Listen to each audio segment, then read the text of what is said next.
কবরে যখন আমরা আমাদের মানে লাশকে প্রবেশ করাই, তো সে সময় একটি দোয়া পড়া হয়। মিনহা খালাকনাকুম ওয়া ফিহা নুঈদুকুম, কোরআনের যে আয়াতটি রয়েছে।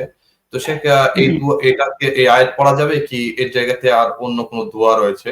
আর সে যখন আমরা লাশকে কবরে প্রবেশ করাবো, তো সে সময় কোন দিক দিয়ে প্রবেশ করাবো এ সম্পর্কে? জি, জি, জি, জি। প্রথম কথা হলো যে লাশকে যখন প্রবেশ করাবো তখন কোন দিক দিয়ে প্রবেশ করাবো?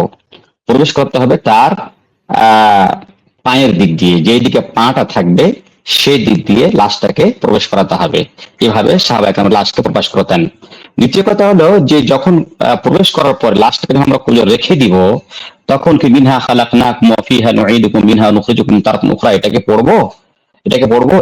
এই ব্যাপারে, এই হাদিসটার ব্যাপারে আমার যতটা জানা যে এই হাদিসটা সঠিক না, এই হাদিসটা সঠিক না। তবে বিসমিল্লাহি ওয়া আলা মিল্লাতি রাসূলিল্লাহ, বিসমিল্লাহি ওয়া আলা মিল্লাতি রাসূলিল্লাহ, এই দোয়াটা পড়বেন, এই দোয়াটা কে পড়বে?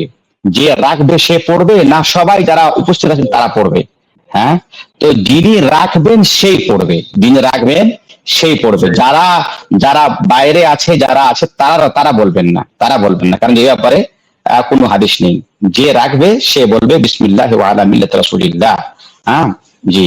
এবং মিনহা খালাকনাকুম ওয়া ফিহা নুঈদুকুম, এই হাদিসটা যা আছে, এই হাদিসটা বর্তমানে যা আমার জানা আছে সেটা হলো হাদিসটা দুর্বল, তবেও এটা তাহকিক জরুরি যে হাদিসটা সহিহ না সহিহ না। জি।